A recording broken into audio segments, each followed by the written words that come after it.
Hi everyone, I'm Mr. Tom here today with another book break. Now, as you may know, there are lots of different kinds of stories. And one kind of a story is called a fable.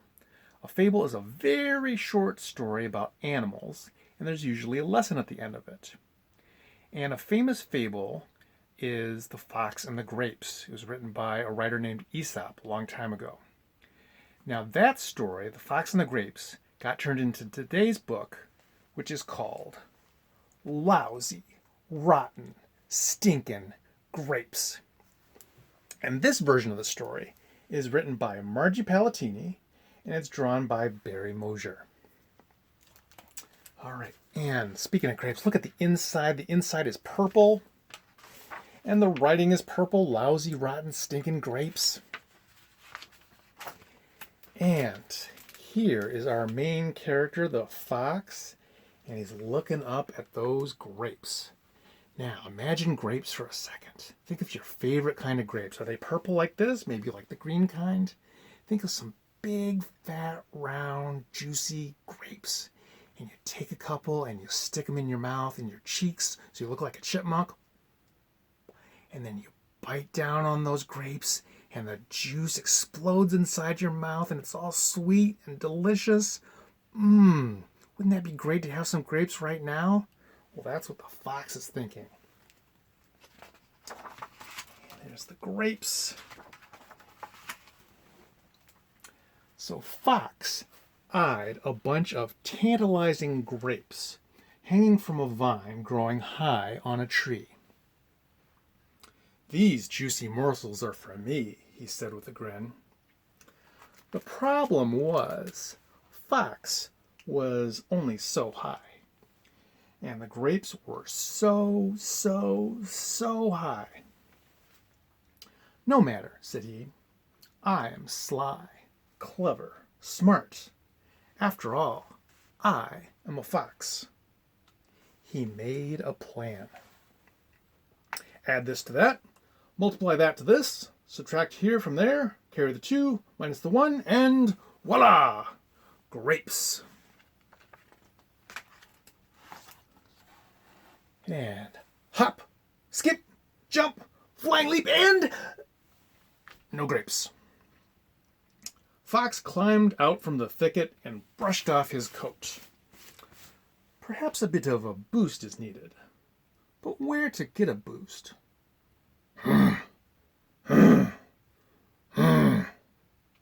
Fox turned. He grinned. "Why, Bear, old buddy. I say, do you like grapes?" "Grapes?" said Bear. Duh. Do I? I think I do. Yep, I do." "Excellent. Look and listen. Here's the plan," explained Fox. "You stand here. I will stand on your head, there. On the count of 3, you give a bit of a boost, and voila! Grapes." Bear looked at the plan. He looked at the grapes. He looked at the tree. He stared at his big front paws and thought, You know there, Fox, I'm thinking maybe I could just wrap my paws." "Ta-ta-ta-ta-ta-ta-ta-ta," interrupted Fox. Bear, my dear dim buddy. Your job is brawn, not brain. You leave the thinking to me. After all, I'm the fox. Sly, clever, smart. I know how to get grapes." Bear shrugged. "If you say so." Bear stood here. Fox climbed up and stood on top of the bed of Bear's head. There. Fox counted. 1, 2, 3, and no grapes. Fox brushed off his coat and straightened his nose. Maybe a little more lift, thrust, and oomph is needed here. Bear shrugged. If you say so. Now where to find oomph? Pat, slap, pat, slap, pat, slap. Fox peered down at the pond. He grinned. Why, Beaver! Dear pal, I say, do you like grapes? Grapes, said Beaver. Oh, yes, indeedy. Indeedy I do. Excellent. Look and listen. Here's the plan, explained Fox.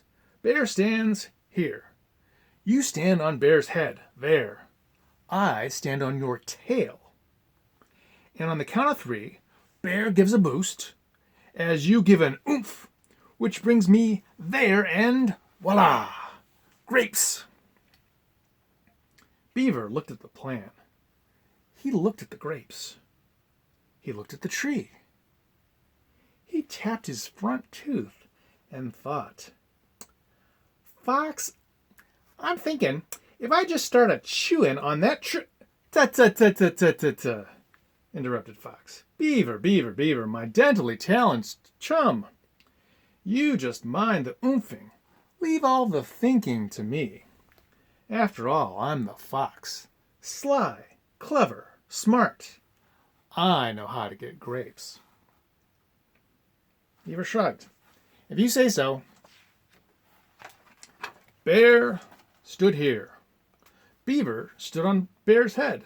There. Fox stood on Beaver's tail. 1, 2, 3, and... Wah! No grapes. Fox climbed out of the brambles. Just need an inch or 2 more. Scooch. Fox measured this. He weighed that. He turned around and grinned. Why, Porcupine, you short scooch of a fellow. Do you like grapes? Grapes, said Porcupine. I suppose I do enjoy a grape or 2 now and then. Excellent. Look and listen. Here's the plan, explained Fox. Bear stands here. Beaver stands there. You stand on Beaver's tail. I stand on you. And on the count of 3, Bear boosts as Beaver oomphs while you scooch, which brings me there, and voila! Grapes. Porcupine looked at the plan. He looked up at the grapes. He looked at his back full of quills, those sharp points on the back of a porcupine. Excuse me, Fox, but I have a suggestion. Perhaps if I just point my Ta-ta-ta-ta-ta-ta-ta, interrupted Fox. Porcupine, my little friend, let us not get all prickly. You just be a scooch and leave the ideas to me. After all, I'm the fox. Sly, clever, smart. I know how to get grapes. Porcupine shrugged. If you say so. So Bear stood here. Beaver stood on Bear's head there. Porcupine stood on Beaver's tail. Fox stood very carefully on Porcupine's back. 1, 2, 3, and no grapes. Fox rubbed his feet. He pulled a bramble from his tail. He uncurled his whiskers. What might be helpful is a wee catch and a swing, said Fox, with pencil and eraser. Yes, catch and swing should definitely do it. Beaver looked at Bear. Who looked at Porcupine? The 3 shrugged. If you say so. Fox spied 2 tiny eyes peeking through a bush. Ah, Possum, my dear, do you like grapes? Me? Whispered Possum shyly. Why, yes. Yes, I do like grapes. Thank you for asking. I like grapes very much. Fox grinned. Excellent. Look and listen. Here's the plan. Bear stands here. Beaver stands on Bear's head. Porcupine stands on Beaver's tail. I stand on porcupine. You stand on me. So on, so on, and so on, etc., etc., etc. Which lifts you, whose tail curls around here, then swings back to me, who I grab, ending up there, and voila! Grapes! Possum stared up at the grapes. She stared at the branch. She stared at the plan. Now, where do possums live? Do you know where possums live? They live up in trees. They already know how to get up into trees. So Possum said, "Pardon me, but it all seems so confusing and complicated. Perhaps if I..." "Ta-ta-ta-ta-ta-ta-ta," interrupted Fox. "Possum, possum, possum, my pet. Now don't worry those few little hairs on your extremely unattractive head. Nothing to fret over and faint dead away. Trust me, my dear. After all, I am the fox. I am the one here who is sly, clever, and smart. I know how to get grapes." Possum blinked. "If you say so." So, Bear stood here. Beaver stood there. Porcupine stood on Beaver's tail. Fox stood carefully on Porcupine. And Possum stood on Fox, ready to swing into action. 1, 2, 3, and boost, oomph, scooch, swing. No grapes. "What you doing?" asked Skunk. "Blast that bunch of fruit," groused Fox, crawling out from under. "There is simply no possible way to get those grapes, and that is that." Possum, who's still up in the tree, not that far from the grapes, looked at Porcupine, who looked at Beaver, who looked at Bear. "I can run up the tree and toss them down," said Possum. "I can aim and shoot them down," said Porcupine. "I can cut them down," said Beaver. I can give the tree a shake," said Bear. Fox glared. "Oh, really? Then why didn't one of you say something before?" "Well," Possum spoke up, "after all, you are the fox." "Sly," said Porcupine. "Clever," said Beaver. "Smart," said Bear. Very smart." Fox turned with a huff and a sniff. "Well, do as you wish.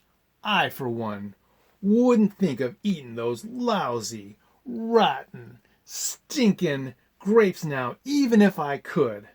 They're probably sour anyway." And the other animals say, "If you say so," while they're all eating their grapes and laughing.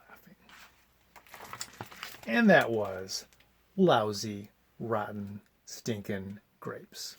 I hope you enjoyed that, and we'll see you again soon for another book break. Have a good day.